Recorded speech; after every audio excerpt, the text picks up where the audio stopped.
Michelle Joy Phelps, and I'm joined now with none other than a Big Baby Miller. How are you? Good, feeling good, can't complain. Good, yeah. I crashed my last interview with Bellew and Hearn. That's a little bit. You know, the English can be a little boring sometimes, so you got to spice it up a little bit. Just a little bit, but they're good. They're great guys. One of the things I love about you is you add such entertainment back into the heavyweight division. Correct. I loved how you came at Anthony Joshua at the New York City presser. And you know what? You need that. We need that. But yeah, it's real animosity too. You know, some guys are WWE effect, like the Tyson Fury and Deontay situation right now.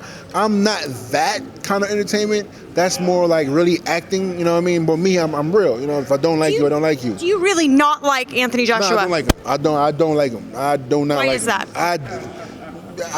I think he's an Uncle Tom to me, really. And I think he puts on a show. What does that mean? What does Uncle Tom mean? I mean, you from the States? You know Uncle Tom? I am, but I've never heard of that before. What? She never heard of Uncle Tom. So Uncle Tom is like, plantation field boy. You know, like he was the house Negro. You know what that? Okay. So basically, all the Negroes back in the day used to be in the field, but he being the one in the house all the time with the landowners and the slave owners. Like, yes, a boss. I got your boss. Like, he's one of them kind of guys. You know what I mean? So I don't like him. He's more like a prick. Oh man.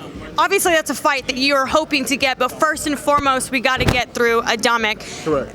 Let's talk a bit about that fight. What have you done in preparation for him? 8 more cheeseburgers, and probably a couple calzones.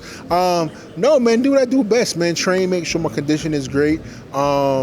I feel a lot stronger than my last 2 fights. I'm a little heavier than my last 2 fights. Where are you at right now? Because I know you were at 300 pounds the last time. See that shit? You see this? Probably around 315. The last time I checked, 350, 320. But we're gonna get a good workout in today. It's my last good workout. But I feel really good, and then people don't think I'm that heavy too. You know, I'm just a really wide guy. I don't have a big stomach and all like that, so I feel good, man. I would say you definitely have a football frame. Correct. Everybody think solid, just solid. Yeah, solid, different solid guy. Not jelly donut, you know, but more like a pack of ribs. But I feel good though, you know, man. People think I'm a linebacker or something like that. So I did play 5 years, but oh, did you? Yeah, I play football, but I'm a knockout game, man. I love boxing. I love fighting. So your opponent. You have a 3-inch height advantage and 3-inch reach advantage. Okay. He's a little more experienced with you, aside from the fact that he's lost 5 times, but he has 51 wins. Yeah. So he does have that experience. Mm-hmm. What do you feel that you're going to bring Saturday night that's just going to be you're just going to outclass him? I'm a big baby. He's never been in a ring with a big baby. You know what I mean? I might just smile at him and then knock him out. You know, I bring a different aspect to the game. I'm a freak of nature. You ever a guy that's 300-something pounds that's averaging 70 punches around, you know what I mean? And can move and has fun and relaxes in the pocket. I'm different. So he's fought guys that I've knocked out in 3 rounds and went to full decision, you know what I mean? So I know what I bring to the table. I know what he brings to the table. I know he's crafty. He's a veteran. He can move and slick. But there's so much you can move from a freight train.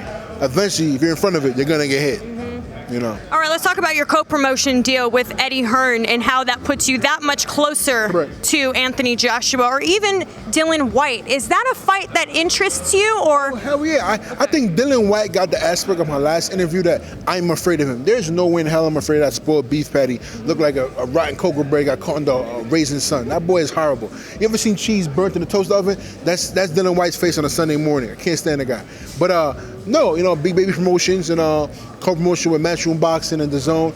It's great, but when I say I didn't want to fight Dillian Whyte right now, Dillian Whyte has nothing to offer for me right now. So the reason why we're going to WBA title is that it adds a couple more zeros to your check, adds a couple dividends to your check. You get a certain amount of rights. You walk out second. You get to be the guy on that card that calls certain shots when you have a title. Even though it's not the major title, it's still a title. So that's why I said I want to go for this title first, and then if AJ's busy in April, I'd be more than happy to knock out Dillian Whyte in England. In conversations with Eddie Hearn, what has been implied? One thing I can say about Eddie is, other than me not getting the AJ fight and kind of dibble-dabble around that, Eddie has come through in everything he has says. You know, AJ is his money guy, and you got to respect that. He has to do the best thing for his money guy, which is fueling the company. But other than that, Eddie's offering me fights for more money than other promotional companies, has kept me busy, and he's talking to me. It's hard to get to him sometimes, but he lets me know, hey, this is the game plan, and you got to respect that. For coming from a promoter that a lot of promoters are known for having shiesty business and doing dirty deals. Eddie has been straightforward and came to the table with a game plan, and so far so good. So, you know, I take my hat off to him, and I'm gonna continue to keep working with them, and you know, I'm gonna keep knocking guys out. I want to know what your thoughts are on the Wilder versus Fury fight happening. Obviously, a lot of people were thinking that Wilder and Joshua were going to end up fighting next. It didn't end up happening, but then we ended up getting this fight. What do you think of that matchup, and who do you think wins? Between the two of them right now, based on past competition, it favors Deontay. You know, the guy has power. He can go to 11, 12 rounds and still catch somebody with a good slapping overhand windmill shot and win a fight. So the windmill or the Gypsy King. So I like Fury. You know, he's one of my favorite fighters, other than myself. But it just favors, you know, Deontay a little too much in this fight. Because of the activity, power? Yeah, activity, better opponents, and the power, you know. He fought Ortiz, and, you know, he's fought top guys compared to who Fury's fighting the last couple years. Don't get me wrong, it took Deontay a long time to fight top guys. His first 35 opponents you probably couldn't even name, you know, but now he's stepping up and he's fighting guys. And he's believing in his own crock of shit too, you know, so. I mean, once a guy has confidence, he's believing in his own soup that he's drinking, so it's a whole other story too you got to deal with. Now, I know that obviously the ultimate goal is to get to Joshua, but what about Deontay Wilder? Showtime has made statements about me fighting Deontay if I did a deal with them, you know, and stuff like that. It made sense. I just felt like dollar amount and the work I've already, you know, did with them, I felt like it wasn't enough. I felt like I deserve a little more respect than that. And on top of that, you know, they wanted me to fight my best friend, Adam Kownacki, and because I didn't fight him, they moved me off the card and kind of like didn't pick up the management side of the phone calls or kind of sent us up. That's because I turned down a fight against my own friend, you know, so that kind of hurt my feelings. But then HBO stepped up for twice the money, and we was with HBO for 2 fights. That went great. You know, unfortunately, HBO's out of it. Matchroom is in the game, the zone's in the game, and they came back with even a better offer. So, you know, as prize fighters, we got to fight for a prize, and it has to make sense for our career.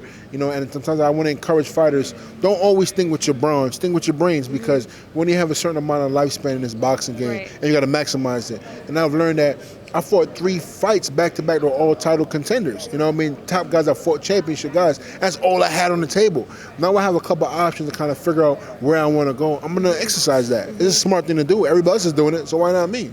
Let's talk about the DAZN launch. Obviously, this is going to be the second show since they've launched, but the first one in America. Correct. October the 6th, we got Worlds Collide. It's dope, it's dope. How exciting is it for you to be a part of this? I think it's dope. I've seen a lot of companies do things. They're definitely unorthodox the way they're promoting it. And one thing I can say is that they need people that are colorful and character to promote any kind of company. And I feel like, you know, I'm one of those guys, I'm colorful, I'm a character, but I can fight. And I put my money where my mouth is, and I come to prove everybody wrong. So I feel like, you know, it's a great thing. I'm going to show them what I can do, and the zone will show me what they can do. And that's write that check. So let's make it happen. All right, Big Baby, thank you so much for your time. I appreciate you. You know, Uncle Thomas, we got to show her the dap. Like, right hand, bang, bang, bang, bang. She good enough. She got it. She good enough. Don't worry about it. Hi, fans. It's Michelle Joy Phelps. If you haven't already subscribed to our YouTube channel, make sure you do so by clicking this icon right here, or else